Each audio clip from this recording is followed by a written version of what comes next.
ഗ്രഹനിലയിൽ ഉണ്ടാകുന്ന അല്ലെങ്കിൽ നമ്മുടെ ജാതകത്തിലുണ്ടാകുന്ന യോഗങ്ങളെക്കുറിച്ചാണ് ഞാനിപ്പം പറയാൻ ഉദ്ദേശിക്കുന്നത്. കഴിഞ്ഞ വീഡിയോയിൽ ഞാൻ പറഞ്ഞിരുന്നു ഒരു നീചഭംഗ രാജയോഗത്തെക്കുറിച്ച്. ഇന്നത്തെ വീഡിയോയിൽ പറയാൻ ഉദ്ദേശിക്കുന്നത് പഞ്ചമഹായോഗങ്ങളിലെ രുചകയോഗത്തെക്കുറിച്ചാണ് പറയാൻ ഉദ്ദേശിക്കുന്നത്. അപ്പോൾ ഈ യോഗങ്ങൾ എങ്ങനെയാണ് ഉണ്ടാകുന്നതെന്നുള്ള കാര്യം ഞാൻ പറയാം. ഒരു ജാതകത്തിൽ ചില ഭാവങ്ങളിൽ ചില ഗ്രഹങ്ങൾ പ്രത്യേകം ചില ബന്ധങ്ങളോടും ഭാവബലത്തോടും കൂടി നിന്നാൽ ചില പ്രത്യേക അനുഭവങ്ങൾ ഉണ്ടാകാനിടയുണ്ട്. അതിനെ യോഗമെന്നാണ് പറയുന്നത്. ജാതകൻ്റെ ജീവിതത്തിൽ അത്തരം യോഗങ്ങൾ ഫലങ്ങൾ പരമപ്രധാനമായ പങ്ക് വഹിക്കാറുണ്ട്. ഓരോ ഗ്രഹനിലയും പ്രത്യേകം എടുത്ത് പരിശോധിച്ച് നോക്കിയാൽ ഈ യോഗഫലങ്ങൾ നമുക്ക് മനസ്സിലാക്കാൻ പറ്റും. അപ്പം നിങ്ങൾക്ക് തന്നെ നമ്മുടെ ഇടയിൽ അല്ല നിങ്ങൾ തന്നെ ജാതകം എടുത്ത് ഒരുപാട് കഷ്ടതകളും ദുരിതങ്ങളും എത്ര ആത്മാർത്ഥതയോടുകൂടി കർമ്മങ്ങൾ ചെയ്താൽ പോലും ഒരു കർമ്മഫലമില്ലാത്ത രീതിയിലുള്ള ദുരിതങ്ങളും ദുഃഖങ്ങളും ഒട്ടനവധി ക്ലേശങ്ങളും ജീവിത കണ്ടിന്യൂസ് ആയിട്ട് അനുഭവിക്കുന്ന ഒരുപാട് പേരുണ്ട് നമ്മുടെ ഇടയിൽ. അല്ല നമുക്ക് തന്നെ അറിയാൻ പറ്റുന്നുണ്ട്. ഇതിനെല്ലാം കാരണം അല്ല എനിക്കൊരു നല്ല കാലം വരുമോ, എനിക്ക് ഒരു ജീവിതത്തിന് എന്തെങ്കിലും ഒരു സുഖം ഉണ്ടാകുമോ എന്നൊക്കെ ചോദിച്ചുകൊണ്ട് ഒരുപാട് അമ്മമാർ എൻ്റെ അടുത്ത് വന്നിട്ടുണ്ട്. അപ്പോഴേ ഇതിനെല്ലാം കാരണമായിരിക്കുന്നത് നമ്മൾ ജനിക്കുമ്പോൾ നമുക്ക് ഒരുപാട് യോഗങ്ങൾ, അത് നല്ല യോഗങ്ങളുമുണ്ട് മോശയോഗങ്ങളുമുണ്ട്. ഈ നല്ല യോഗങ്ങൾ ഉള്ള വ്യക്തികൾക്ക് അത് ചന്ദ്രൻ്റെ പക്ഷബലവും കാര്യങ്ങളും ഒക്കെ ഉണ്ടെങ്കിൽ അത് യോഗഫലം അനുഭവിക്കാൻ വിധിയുള്ള ജാതകമാണെങ്കിൽ അത് ജാതകം നമ്മൾ പരിശോധിക്കുമ്പോഴേ അതൊക്കെ മനസ്സിലാകും. ഇത് ജാതകം പരിശോധിച്ചില്ലെങ്കിൽ യോഗഫലങ്ങളൊക്കെ ഓരോരുത്തർക്ക് വിധിച്ചതാണെങ്കിൽ അവരനുഭവിച്ച് നമ്മുടെ ഇടയിൽ കാണാറുമുണ്ട്.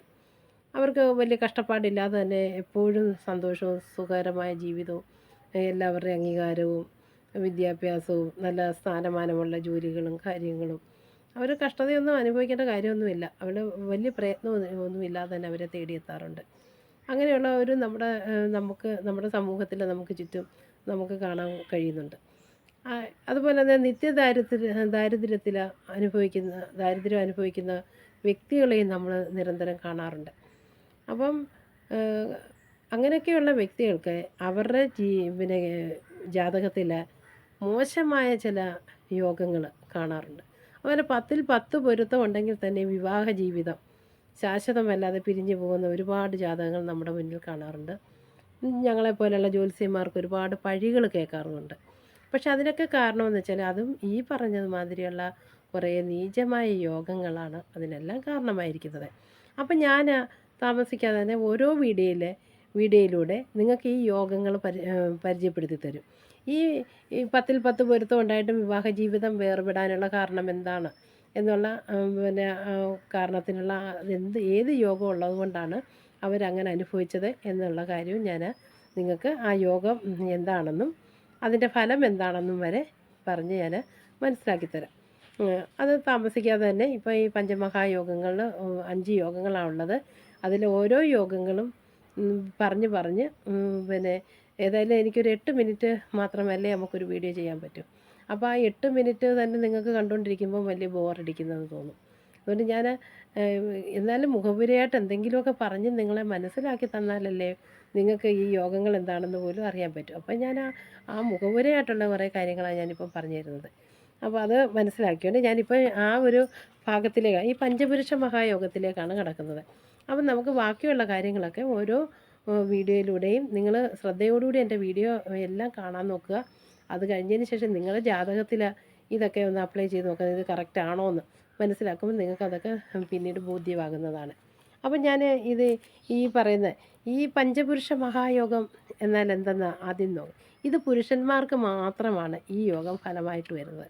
സ്ത്രീകളുടെ ജാതകത്തിലും ഉണ്ട് ചില ഈ പഞ്ചപുരുഷ മഹായോഗങ്ങളൊക്കെ കാണാറുണ്ട്. പക്ഷേങ്കിൽ അത് ഏറ്റവും കൂടുതൽ പുരുഷന്മാർക്കാണ് ഈ പഞ്ചപുരുഷ മഹായോഗം അനുഭവവേദ്യമാകുന്നത്. ഇത് എന്താണെന്ന് നമുക്ക് നോക്കാം. സപ്തഗ്രഹങ്ങൾ സൂര്യചന്ദ്രന്മാരൊഴിച്ച് ചൊവ്വ, ബുധൻ, വ്യാഴം, ശുക്രൻ, ശനി എന്നീ 5 ഗ്രഹങ്ങൾ ഈ ഗ്രഹങ്ങൾക്ക് യോഗം സംഭവിക്കാറുണ്ട്. അവയെ പൊതുവെ പറയുന്നതാണ് പഞ്ചമഹാപുരുഷ യോഗം എന്നാണ് ഇതിന് പറയാനുള്ളത്. സ്ത്രീകൾക്ക് ഈ യോഗം ഫലിക്കാറില്ലെന്ന് ഞാൻ പറഞ്ഞുവല്ലോ. അപ്പം പഞ്ചമഹാപുരുഷ യോഗങ്ങളിൽ ചൊവ്വയെ കൊണ്ട് ഉണ്ടാകുന്ന യോഗത്തെ രുചകയോഗമെന്നും, ബുധനെ കൊണ്ടുണ്ടാകുന്ന യോഗത്തെ ഭദ്ര യോഗമെന്നും, വ്യാഴത്തെ കൊണ്ടുണ്ടാകുന്ന യോഗത്തെ ഹംസയോഗമെന്നും, ശുക്രനെ കൊണ്ടുണ്ടാകുന്ന യോഗത്തെ മാളവ്യ യോഗമെന്നും, മാളവം, അതുപോലെ ശനിയെ കൊണ്ടുണ്ടാകുന്ന യോഗത്തെ ശശം എന്നും പേര് പറയുന്നുണ്ട്. അപ്പോൾ ഞാൻ അതൊന്നുകൂടെ പറയാം. ചൊവ്വയെ കൊണ്ടുണ്ടാകുന്ന യോഗത്തെ രുചകമെന്നും, ബുധനെ കൊണ്ടുണ്ടാകുന്ന യോഗത്തെ ഭദ്രമെന്നും, വ്യാഴത്തെ കൊണ്ടുണ്ടാകുന്ന യോഗത്തെ ഹംസം എന്നും, അതുപോലെ തന്നെ ശനിയെ കൊണ്ട് ഉണ്ടാകുന്ന യോഗത്തെ ശശം എന്നും, അതുപോലെ ശുക്രനെ കൊണ്ടുണ്ടാകുന്ന യോഗത്തെ മാളവം എന്നുമാണ് നമ്മൾ പറയുന്നത്. അത് ഇനി ഒന്നാമത്തെ യോഗമായ രുചക യോഗ ലക്ഷണമാണ് ഞാനിവിടെ പറയാൻ ഉദ്ദേശിക്കുന്നത്. കുജൻ അഥവാ ചൊവ്വ ലഗ്നത്തിൻ്റെ കേന്ദ്രഭാവങ്ങളിലോ അല്ല ഉച്ചക്ഷേത്രത്തിലോ നിൽക്കുകയാണെങ്കിൽ ഈ ഫലം സംഭവിക്കുന്നതാണ്. അതായത് ലഗ്നത്തിൻ്റെ 1, 4, 7, 10 ഈ ഭാവങ്ങളാണ് കേന്ദ്രഭാവങ്ങളെന്ന് പറയുന്നത്. അപ്പോൾ ഇതിൻ്റെ ഫലം എന്താണെന്ന് പറഞ്ഞാൽ രുചിയോഗത്തിൽ ജനിക്കുന്ന വ്യക്തി പോലീസിലോ പട്ടാളത്തിലോ ഇങ്ങനെയൊക്കെയുള്ള വകുപ്പിൽ ഉദ്യോഗസ്ഥനായി ഭവിക്കുകയും ദേഹബലവും സൗന്ദര്യവും സ്വഭാവഗുണവും ധനവും ഐശ്വര്യവും ദാനശീലവും ഉള്ളവനായി 70 വയസ്സ് വരെ ജീവിക്കാനും യോഗം കാണുന്നുണ്ട്. അപ്പം പഞ്ചമഹായോഗങ്ങളിൽ ആദ്യത്തെ യോഗമായ രുചിക യോഗത്തിൻ്റെ ലക്ഷണമാണ് ഞാനിവിടെ പറഞ്ഞിരിക്കുന്നത്. അപ്പം നിങ്ങളുടെ ജാതകത്തിൽ ഇങ്ങനെയുള്ള ഒരു യോഗം നിങ്ങൾക്ക് സംഭവിച്ചിട്ടുണ്ട് എങ്കിൽ, അല്ലെങ്കിൽ ഇങ്ങനെയൊക്കെയുള്ള ലക്ഷണം ഉണ്ടെന്ന് നിങ്ങൾ നല്ലൊരു ജ്യോത്സ്യനെ കൊണ്ട് മനസ്സിലാക്കുക. അഥവാ ഇങ്ങനെ ഒരു ജാതകം നിങ്ങൾക്ക് ഇങ്ങനെ ഉണ്ടെങ്കിൽ പോലും അതിൻ്റെ ഫലം കിട്ടിയിട്ടില്ലെങ്കിൽ അതെന്തുകൊണ്ടാണ് അതിൻ്റെ ഫലം കിട്ടാത്തതെന്നുള്ള കാര്യം അവരോട് ചോദിക്കാമെങ്കിൽ അവർ നല്ല രീതിയിൽ അത് പറഞ്ഞ് നിങ്ങൾക്ക് മനസ്സിലാക്കി തരുന്നതായിരിക്കും. അതിനെന്തെങ്കിലും പോംവഴിയോ കാര്യങ്ങളോ ഉണ്ടെങ്കിൽ ചെയ്താൽ ചിലപ്പോൾ അതിന് വേണ്ടുന്ന ഈ ഫലങ്ങൾ നമുക്ക് കിട്ടും. ഓക്കെ.